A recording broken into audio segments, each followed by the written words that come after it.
आज बात करते हैं एक ऐसी चीज की जो हम सब रोज महसूस करते हैं, मतलब डिजिटल दुनिया में ध्यान का भटकना। पर क्या हो अगर ये पता चले कि हमारे इस भटके हुए ध्यान की जड़ें 1950 के दशक के एक अजीब से साइंटिफिक एक्सपेरिमेंट में छिपी हैं। चलिए आज इसी पूरी कहानी को समझते हैं। मतलब फोकस करना इतना मुश्किल क्यों हो गया है? ये सवाल हम सबके मन में आता है ना? कभी कभी तो ऐसा लगता है कि एक छोटा सा ईमेल का जवाब देते देते भी दिमाग में 10 और चीजें घूमने लगती हैं। काम हो या पढ़ाई, ध्यान एक जगह टिकता ही नहीं। हम लगातार एक चीज से दूसरी चीज पर कूदते रहते हैं, बिल्कुल पॉपकॉर्न की तरह। ये तस्वीरें तो आज घर घर की कहानी बन चुकी हैं। एक तरफ एक प्रोफेशनल है जिसके सामने टीवी तो चल रहा है लेकिन नजरें मोबाइल पर हैं। पास में एक किताब भी रखी है जो शायद 2 पन्ने से ज्यादा कभी पढ़ी ही नहीं गई। और दूसरी तरफ एक स्टूडेंट है, पढ़ने की कोशिश तो पूरी कर रहा है पर उसका दिमाग हजारों दूसरी चीजों में फंसा हुआ है। और सबसे अजीब बात क्या है, इन दोनों कहानियों का कनेक्शन एक चूहे से है। तो चलिए थोड़ा टाइम में पीछे चलते हैं, एक ऐसी लैब में जहां एक छोटे से चूहे पर किया गया एक एक्सपेरिमेंट हमारी आज की डिजिटल लत के सारे राज खोलने वाला था। बात है 1950s की। 2 साइकोलॉजिस्ट थे, जेम्स ओल्ड्स और पीटर मिलनर, जो चूहों पर कुछ एक्सपेरिमेंट्स कर रहे थे। उनका असली मकसद ये जानना था कि चूहों के ब्रेन में एक्साइटमेंट कहाँ से पैदा होती है। इसके लिए उन्होंने क्या किया? उन्होंने चूहों के दिमाग में एक बहुत छोटा सा इलेक्ट्रोड लगाया और उसे एक लीवर से कनेक्ट कर दिया। अब देखिए, सेटअप बहुत सिंपल था। जब भी चूहा उस लीवर को दबाता तो इलेक्ट्रोड के जरिए उसके दिमाग के एक खास हिस्से में एक हल्का सा बिजली का झटका लगता था। साइंटिस्ट बस ये देखना चाहते थे कि दिमाग का कौन सा हिस्सा खुशी या प्लेजर से जुड़ा हुआ है। पर फिर कुछ ऐसा हुआ जिसकी किसी को उम्मीद ही नहीं थी। साइंटिस्ट ने देखा कि कुछ चूहे तो उस लीवर के जैसे दीवाने हो गए थे। वो बार बार लगातार उस लीवर को दबाए जा रहे थे, बिना रुके, बिना थके। पर कितनी बार, अंदाजा लगाना भी मुश्किल है। एक दिन में 2000 बार। हाँ, सही सुना, 2000 बार। रिसर्चर्स खुद हैरान परेशान थे। उन्होंने अपने नोट्स में लिखा कि हम ये देखकर दंग रह गए, चूहों को ना तो अपने साथी की परवाह थी, न खाने की और ना ही पानी की। सोचकर देखिए, भूख प्यास जैसी बेसिक जरूरत से भी ज्यादा ताकतवर एक बटन बन गया था। वो जैसे किसी नशे में थे। तो सवाल ये है कि आखिर उस छोटे से बिजली के झटके में ऐसा क्या था जो चूहों को अपनी भूख प्यास से भी ज्यादा जरूरी लग रहा था? इसका जवाब दिमाग के अंदर छिपे एक केमिकल में था। और इस केमिकल का नाम है डोपामाइन। आसान भाषा में कहें तो ये हमारे दिमाग का एक मैसेंजर है। जब भी हमें कोई इनाम मिलता है या कुछ अच्छा लगता है तो यही केमिकल रिलीज होता है। इसी को फील गुड केमिकल भी कहते हैं, जो हमें खुशी और संतुष्टि का एहसास कराता है। और यहीं पर सबसे जरूरी बात सामने आती है। देखिए, चूहों को लिवर दबाने में कोई मजा नहीं आ रहा था।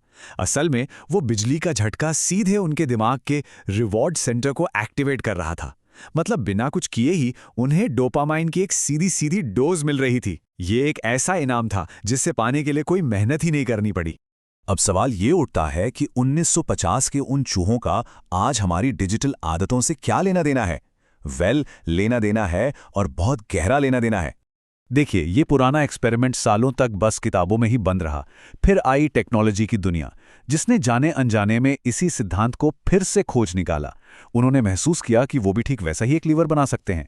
चूहे के लीवर की जगह आज हमारे पास है सोशल मीडिया का डिजिटल लीवर। हर एक लाइक, हर नोटिफिकेशन और हर बार जब हम रील स्क्रॉल करते हैं, हमारे दिमाग को डोपामीन की वही छोटी छोटी बिना मेहनत वाली डोज मिलती है। और पता है, इसी हालत को कहते हैं पॉपकॉर्न सिंड्रोम। नाम बिल्कुल सही है। जैसे एक बर्तन में मक्के के दाने बिना किसी पैटर्न के इधर उधर फूटते रहते हैं ना, ठीक वैसे ही हमारे दिमाग में भी विचार एक के बाद एक पॉप होने लगते हैं, उछलने लगते हैं। ऐसे में किसी एक चीज पर गहराई से सोचना या ध्यान लगाना लगभग नामुमकिन हो जाता है। और इसके जो नतीजे हैं वो काफी गंभीर हैं। जब भी हम अपने इस डिजिटल लिवर यानी फोन से दूर होते हैं तो एक अजीब सी बेचैनी होने लगती है। फोमो मतलब फियर ऑफ मिसिंग आउट, कुछ छूट जाने का डर हमें हर वक्त सताता है। दिमागी सुकून तो जैसे खो ही जाता है। और सबसे खतरनाक, हमारे फोन से निकलने वाली ब्लू लाइट हमारे दिमाग को कंफ्यूज करती है, जिससे हमारी नींद का पूरा साइकिल ही बिगड़ जाता है। तो क्या इसका मतलब ये है कि हम हमेशा उन चूहों की तरह ही रहेंगे? नहीं, बिल्कुल नहीं। अच्छी खबर यह है कि हम अपने दिमाग के इस रिवॉर्ड सिस्टम को रीसेट कर सकते हैं और अपना फोकस वापस पा सकते हैं। इसके लिए सिर्फ 3 स्टेप्स हैं। सबसे पहला है अवेयरनेस, यानी ये समझना कि प्रॉब्लम आखिर है क्या। दूसरा, डोपामिन पाने के सोर्स को बदलना। और तीसरा, एक गोल्डन रूल को अपनी डेली लाइफ का हिस्सा बनाना। तो सवाल है, डोपामाइन का सोर्स कैसे बदलें? बहुत आसान है। स्क्रीन को छोड़कर असली दुनिया में रिवॉर्ड्स ढूंढने होंगे। दोस्तों और परिवार के साथ वक्त बिताना, अच्छी किताबें पढ़ना या फिर एक्सरसाइज करना। इन सब एक्टिविटीज से भी डोपामाइन रिलीज होता है। लेकिन फर्क ये है कि सोशल मीडिया की तरह पल भर की खुशी नहीं मिलती, बल्कि गहरी और लंबे समय तक टिकने वाली संतुष्टि मिलती है। और अब आता है सबसे प्रैक्टिकल तरीका, एक गोल्डन रूल जिसे याद रखना बहुत ही आसान है, 030001। अब ये रूल क्या कहता है? बहुत सिंपल है। 03 मतलब सुबह उठने के बाद पहले 3 घंटे कोई सोशल मीडिया नहीं। 0 मतलब खाना खाते समय या परिवार के साथ होते हुए 0 सोशल मीडिया।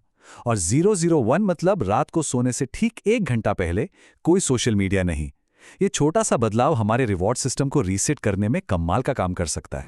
आखिर में बस एक सवाल है जो सोचने पर मजबूर करता है। जेम्स ओल्ड्स और पीटर मिलनर तो चूहों पर एक्सपेरिमेंट कर रहे थे, पर आज क्या हम अपनी जिंदगी के एक्सपेरिमेंट करने वाले साइंटिस्ट हैं जो सोच समझकर अपने टूल्स चुनते हैं, या फिर हम खुद एक बहुत बड़े एक्सपेरिमेंट का हिस्सा बन गए हैं जिसे बड़ी बड़ी कंपनियां कंट्रोल कर रही हैं? फैसला हमें ही करना है।